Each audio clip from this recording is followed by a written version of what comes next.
ഒരു വഴി പറഞ്ഞു, എളുപ്പമുള്ള വഴി പറഞ്ഞുതരാം. അതായത് ഇപ്പൊ ഞങ്ങളെ മശായിഖന്മാരിവിടെ അള്ളാന്റെ ഔലിയാക്കളാണ് മശായിഖ എന്ന് പറഞ്ഞ ആളങ്ങളെ പ്രശ്നം. നിങ്ങൾ അള്ളാന്റെ സ്വന്തം ആൾക്കാരല്ലേ? പേരോടൊക്കെ അള്ളാന്റെ ഏറ്റവും അടുത്ത ആൾ എന്നാ പറയുന്നത്. ഞാൻ അള്ളാനെ ഓർത്ത് കരയണം എന്നാണ്. അള്ളാന്ന് പറഞ്ഞാൽ പിന്നെ ഒക്കെ കഴിഞ്ഞു എന്നാണ്. ഒക്കെ ചെയ്യണ അള്ളയാണ് എന്നാണല്ലോ നിങ്ങളെ വിശ്വാസം. നമ്മൾ പറയണാണെങ്കിൽ അള്ളാന്റെ വലിയ എന്നാണ്, അല്ലെ? അള്ളാന്റെ വലിയ ആണെന്നാ പറയുന്നത്. അപ്പൊ ഒരു കാര്യങ്ങൾ ചെയ്തോളി. നിങ്ങളൊരു ലിസ്റ്റ് അള്ളാഹ് കൊടുക്കുക. അള്ളഹാനോട് പറയാ ഇവര് ഈ ഔലിയാക്കന്മാരാണെന്നൊക്കെ പറയണ അന്റെ ഔലിയ എന്നാണല്ലോ പറയുന്നത്. അതാണ് പറഞ്ഞ ചർച്ച. അതുകൊണ്ട് ഈ ഓരോന്നും ഔലിയാക്കളിൽ പെടുത്തണ്ടെന്ന് അള്ളഹാനോടൊന്ന് പറഞ്ഞേക്ക് ചങ്ങായിമാരെ. എന്നാ വളരെ സിമ്പിളായിട്ട് കഴിഞ്ഞില്ലേ? പേരോടൊക്കെ അള്ളഹാനോടാണ് പറഞ്ഞാൽ പോരെ? വാണി 500 സിറാജുലുദ്ദീനിലേക്ക് നേർച്ചാക്കിയാ പോരെ? ഇങ്ങോട്ട് കാരി വരൂലേ? അപ്പൊ നിങ്ങൾ അടുത്ത പണിയൊന്ന് ചെയ്യും. നിങ്ങൾ നേരിട്ട് പറയാൻ ബുദ്ധിമുട്ടാണെങ്കിൽ ദ്വാരുന്നാൽ ഉടനെ ഉത്തരം കിട്ടുന്ന ആൾക്കാരുണ്ട് എന്നാണ് നിങ്ങളെ വാദം, അല്ലേ? മുട്ടിപ്പടുത്തങ്ങളൊന്ന് വന്നോട്ടെ. ഞാൻ സംസാരിക്കുന്നു. നിങ്ങൾക്കൊക്കെ ഒരു സുവർണാവസരം. ഇന്ന് ലോകത്ത് ഉത്തരം ലഭിക്കുന്നതിൽ ഏറ്റവും വലിയ മഹാനാണ് മഹാനായ അല്ലാമ ഹബീബ് ഉമർ തങ്ങൾ ഹഫിളഹുല്ലാഹു വറഅ. മഹാനവൾ 25 കൊല്ലം മുമ്പ് മഅദിനിൽ കുറ്റിയടിച്ചു എന്നതാണ് മഅദിന്റെ വലിയൊരു വിജയത്തിന്റെ തറക്കൽ, ആദ്യത്തെ തറക്കലുടെ മഹാനാണ്. ഇൻഷാ അല്ലാഹ് വരുന്ന 20-ാം തീയതി മഅദിൻ ഗ്രാൻഡ് മസ്ജിദ് അതിവിപുലീകരിച്ച് അത്യാധുനിക സജ്ജീകരണങ്ങളോടെ ഇക്കാലം വരെ പള്ളികളും മറ്റൊന്നും ഏറ്റവും ഉത്തരം കിട്ടുന്ന ആളാണ്. നമ്മളെ നിമിഷപ്രയിലൊക്കെ ഒരു കൊല്ലാവാൻ പോകട്ടോ, നേരെ ആസ്വദിക്കൽ നടന്നില്ല. അതാണ്ടാടെ പിന്നെ വാർഷിക പ്രഭാഷണം പറഞ്ഞ നടത്താം നമുക്ക്. അതാണ് ഇവിടെ ഞാൻ പറഞ്ഞു വരുന്ന പോയിന്റ്. ദ്വാരുന്നാലപ്പ ഉത്തരം കിട്ടും, അല്ലേ? റസൂൽ സ്വല്ലല്ലാഹു അലൈഹി വസല്ലമയുടെ അടുത്ത ആള് വിളിച്ചാൽ കേൾക്കുന്ന ഇങ്ങനത്തെ ആളുകളൊക്കെ അല്ലേ നിങ്ങളൊന്ന് പറയിപ്പിക്കി. ഇവരിങ്ങനെ മശായിഖന്മാര് എന്ന് പറഞ്ഞുകൊണ്ട് കൊണ്ടെടുക്കുന്ന ആളുകളുണ്ട്. ഓലൊന്നും ഔലിയാക്കല്ല, വിലായത്ത് കൊടുക്കല്ല. വിലായത്ത് ഊരിനോരുണ്ടല്ലോ നിങ്ങളെ കൂട്ടത്തിന്. കൊട്ടുകരക്കാരനൊക്കെ ഊരിന ആളാ. ഊരിന ആളെന്ന് ഇപ്പൊ കാണാൻ തന്നെ അല്ല, ഓനെ ഊരിപ്പോയ കോല. അപ്പൊ നിങ്ങൾക്ക് നല്ല സുഖല്ലേ? വിലായത്ത് ഊരിനോല് നിങ്ങളെ കൂട്ടത്തിലുണ്ട്, വിലായത്ത് കൊടുക്കണോലുണ്ട്. അല്ല മാത്രമാണ്, വേറെ ആരും മുഖേനെന്ന് പറയാതെ പറയരുത് പറഞ്ഞ അത്രയും മുഖ്ലിസായ അള്ളാന്റെ ആളുണ്ട്.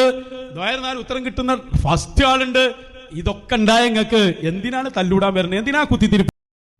അവന്റെ പോട്ടൻ കൂഷ്മാണ്ടി ചെങ്ങി പറഞ്ഞേ എനിക്ക് ബലപ്പെടുത്തുണ്ടോ?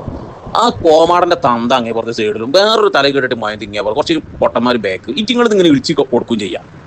ഈറ്റിയൊക്കെ തിരിഞ്ഞപ്പോൾ തപ്പി പറഞ്ഞേന്ന്. ഞാനിപ്പോൾ നട്ടപ്പാതിന് ടൈമാണ്, 12:30 ടൈം. ഞാൻ അങ്ങനെ പറയപ്പോൾ കുറച്ചോനെ ഈ സമയത്ത് നട്ടുച്ച ഞങ്ങൾക്കൊന്ന് മാറ്റിത്തരണേ, ഈ നട്ടുച്ച സമയത്ത് ചൂട് ഞങ്ങൾക്കൊന്ന് മാറ്റിത്തരണേ. ഞാൻ ഇതായിരുന്നുണ്ട്. ആൾക്കാർ എന്നെ പറ്റി എന്താ പറയാ, ഒരു കണ്ണ് കാണാത്ത, കണ്ണിന് തീരെ കാഴ്ച ഇല്ലാത്തൊരു മനുഷ്യൻ. അത് കണ്ണ് കാഴ്ചനല്ല, കണ്ണോട്ടനാണ്. അങ്ങനത്തെ ഒരു മനുഷ്യൻ. അയാളടുത്ത് പോയാണ്ട് ഞാൻ ദ്വാരക്ക് എന്ത് പഠിച്ചോനെ ഇയാളെ കാഴ്ച ശക്തി തിരിച്ച് എടുക്കണേ, ഇയാളെ കാഴ്ച ശക്തി ഇല്ലാതാക്കണേ, ഇയാളെ കാഴ്ച ശക്തി ഇല്ലാതാക്കണേ എന്നറിയ ദ്വാരക്കുക. ഒരു മാങ്ങൊന്നുമില്ല, ഒരു കണ്ണിയാങ്ങ പോലും ഇല്ല. അങ്ങനത്തെ ഒരു മൂച്ചിലെ ചോട്ട് പോയാണ്ട് ദ്വാരക്കുക. പഠിച്ചോനെ ഇതിന്റെ മുകളിലുള്ള മാങ്ങ മുഴുവനും ഇപ്പം കണ്ട് താഴേക്ക് തള്ളിത്തിടണേ. ഇത് കേൾക്കുന്ന ആൾക്കാർ എത്തിച്ചെങ്കിൽ പറയാ മൊയന്തജിപ്പ് അങ്ങനെ ദ്വാരക്കാനല്ലേ പറഞ്ഞേ. ഇവിടെ കുറച്ച് ഏതോ പോട്ടന്മാരെ, ആ സുലൈമാനെ പോലത്തെ മൊയന്തകളെ, അതുപോലെ തന്നെ കോമാടനെ, ഇതൊക്കെ ഇഞ്ചി വലിയാണ്. അല്ലെങ്കിൽ ഞങ്ങൾ പഠിച്ചോണ്ട് ദ്വാരക്കണോ എന്ത് പഠിച്ചോനെ ഓലെ വിലായത്ത് മാറ്റി കൊടുക്കുക, ഒരു ഒഴിവാക്കണേ, ഓലെ വലിയാക്കലേ. പൊട്ട ഓല് വലിയല്ലല്ലോ ഇനി, ഓല് കുഞ്ഞാപ്പോളാണ് മൊയന്തകൾ, താനി സാഹിര്യങ്ങൾ, കൂട്ടിച്ചൈത്തന്മാരും ഒക്കെ അല്ല ദത്താവൊക്കെ. എന്നിട്ട് ഞങ്ങൾ ദ്വാരക്കേ പഠിച്ചോനെ ഓലെ വിലായത്ത് ഇതൊക്കെ ചെങ്ങ ഇജ്ജി പറയണേ. എന്തെങ്കിലുമൊക്കെ ഇഞ്ചി പൊളിച്ച് പഠിച്ച് നോക്കി 3 മിനിറ്റോളം ഇത് പ്രസംഗിച്ചിടേ. പറയണേ എന്തെങ്കിലും ലോജിക്ക് വേണ്ട ചങ്ങായി. മൊയന്ത എത്ര ഉണ്ടല്ലോ ജി. എന്താണ് മൊയന്തേജി പറഞ്ഞത്? അതിനേക്കാൾ എത്ര എളുപ്പമുള്ള വഴി ഞാൻ പറഞ്ഞുതരാം എനിക്ക്. ഇപ്പൊ ഇവിടെ സോയിബുൽ ബക്കറ്റും മുദബ്ബിറുല്ലാലമൊക്കെ പറഞ്ഞാൽ സുലൈമാണ്ടി ഉണ്ടല്ലോ, കോമാണ്ടിന്റെ ഒഴിവാക്ക്. ഓൻ്റെ ഒക്കെ എന്നോ ഊരി പോയിക്കണം, ഓൻ്റെ അവിടെ കൊഞ്ഞാടി പോയിക്കണം. ഇവിടെ ഗ്ലോബൽ വില്ലേജിൽ അർദ്ധനഗ്നരായ മതാമകൾക്കിടയിലൂടെ ഹാക്കറ്റ് അവിടെ കൂടി നോക്കി നടന്നപ്പോൾ തന്നെ ഓൻ്റെ ഒക്കെ അവിടെ കൊഞ്ഞാടി പോയിക്കണം. പോട്ടെ, ഓനെ ഒഴിവാക്ക്. ഇപ്പൊ നിങ്ങൾ സുലൈമാണ്ടിനാണല്ലോ വലിയ ആളായി കാണുന്നത്. ആ സുലൈമാണ്ടിനോടൊന്ന് പറഞ്ഞാളാ. ഏറ്റവും വലിയ പ്രശ്നം ഞങ്ങൾക്ക് പേരോട് ഉസ്താദും പൊന്മളസ്ഥാനല്ലേ. പൊന്മളസ്ഥാദിന്റെ മുളവെന്നുള്ളും പറഞ്ഞിട്ട് ഇതുവരെ നുള്ളിയിട്ടില്ല. ഓനോട് അത് പെട്ടെന്ന് നുള്ളാൻ പറയും. പോലത്താങ്കച്ചനോട് ചാലാക്കാ പോകാൻ പറയാം ചെയ്താനോട്. അതുപോട്ടെ, അല്ലെങ്കിൽ പേരോട് ഉസ്താദിന്റെ ആ സ്ഥാപനങ്ങളും പേരോട് ഉസ്താദിനൊക്കെ ഇല്ലാതാക്കുമ്പോൾ വിചാരിച്ച പോരണി മൊയന്തേ പൊട്ട. ഇവിടുന്ന് അങ്ങോട്ട് ഞങ്ങൾ പറയാൻ കാത്തിക്കണത്തിനാ, അവിടെ ഇങ്ങോട്ട് പറഞ്ഞാൽ പോരെ. കാരണം അതൊക്കെ ഓല നിയന്ത്രണത്തിലാണ്. മൊബൈൽ ഫോൺ കൊടുത്താൽ അതിലൊക്കെ എൻ്റെ ചാത്തം കുട്ടിക്കാട് കൊടുത്തിട്ടാണ്. ഇതാണല്ലോ എൻ്റെ വിശ്വാസം. എന്നാൽ ഓൻ അവിടെ നിന്ന് പറഞ്ഞാൽ പറയണി ആ സിറാജുലുദ്ദീൻ അതിൻ്റെ എല്ലാ സ്ഥാപനങ്ങളും പേരോട് ഉസ്താദ് കണ്ട് ഇല്ലാതായിക്കോട്ടെ. നേത്ര സുഖം നേരം വെക്കുമ്പോൾ തന്നെ ചട്ടി മാത്രം കുടിക്കുന്ന ആയിക്കോട്ടും വികാസം ചട്ടിന്നോലും പന്തരൊക്കെ കൂടി എടുത്ത് പായണ്ടല്ലോ. പോട്ടാ മരം മൊയന്തേ, ഇത്ര ബൽപ്പിലിടാം നമുക്ക്.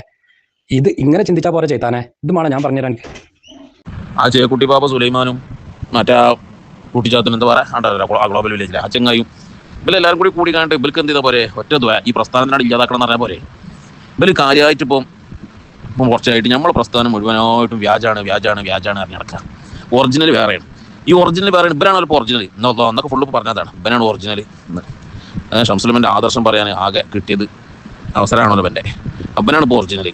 ഈ ഒറിജിനൽ സാധാരണ ഡ്യൂപ്ലിക്കേറ്റ് അങ്ങേ പുറത്തുണ്ടാകുമ്പോൾ ഒറിജിനൽ ആൾക്കാർ എന്താ ചെയ്യല്? സാധാരണ ആ ഡ്യൂപ്ലിക്കേറ്റിന് ഇല്ലാതാക്കാൻ ശ്രമിക്കല്ലേ ചെയ്യുക. അപ്പോൾ ഇവർക്ക് എല്ലാവരും കൂടിക്കാണ്ട് ഓ ഹ്രീം കുട്ടിച്ചാത്ത ഓ ഫൂ ആ പോട്ടയുണ്ട് അവിടെ ഊതി കളഞ്ഞാൽ പോലെ എല്ലാവർക്കും കൂടി. പിന്നെ പോലെ മൊത്തം പോലെ നിയന്ത്രണത്തിലാണോ ആ സുലൈമാനെ വിളിച്ചാൽ ഓ ഹ്രീം സുലൈമാനെ കോമ്പം എന്ന് പറഞ്ഞാൽ പോരെ. ഇതതിന് പകരറ്റികൾ കിടന്നത്. എന്നാൽ പിന്നെ കിട്ടുന്ന പൈസ എന്തെങ്കിലും ചെയ്തൂടെ? അനുയായികൾ മുഴുവനും അധികവും കടത്തിലും മുങ്ങിക്കിടന്ന് ആ കാലാക്കിൻ്റെ ഔലിംഗഞ്ചി നടക്കുകയാണ്. കുറേ എണ്ണത്തിന് പേര പണയത്തിലും കുറേ ജപ്തി ഭീഷണിയിലും മറ്റും മറിച്ചിട്ട് ആ ഘടങ്ങാറിൻ്റെ ഔലിംഗഞ്ചി തീർക്കുക. എന്നാൽ ഈ ഓഡിറ്റോറിയത്തിന് കൊടുക്കണം ആ പൈസയും ഈ വണ്ടി വാടകയും ഈ നൗഷാദിനെ പ്രസംഗിനെ കൊടുക്കണം. ഇതെല്ലാം കൂടി ആ കടത്തിക്കാണ് നീക്കിയിട്ടുണ്ടെങ്കിൽ എത്ര നന്ന്. ആകെ എന്തിനാണ് ഈ പ്രസ്ഥാനത്തിന് അതിൽ നീങ്ങാന്നുള്ള ഇവർക്ക് ആകാട് ആണ് പറഞ്ഞൂടെ ഓ ഹ്രീം സുലൈമാണ്ടി കുംഭം ബൃന്ദം എന്നറിയാം. അവിടെ പ്രസ്ഥാനം ഇല്ലാതാക്കിയാൽ പോരെ. ഇവനും കേട്ടോ ഏറ്റവും നല്ല പണിയാണ് നമുക്ക് പറഞ്ഞിരപ്പത്. വലിയ അല്ലാത്ത കുറേ പൊട്ടന്മാരെ വലിയ പഠിച്ചോനെ അവരെ വലിയ ഇല്ലാതാക്കണേ എന്ന് പറയാൻ നമ്മൾ കേൾക്കാൻ മോയന്തേ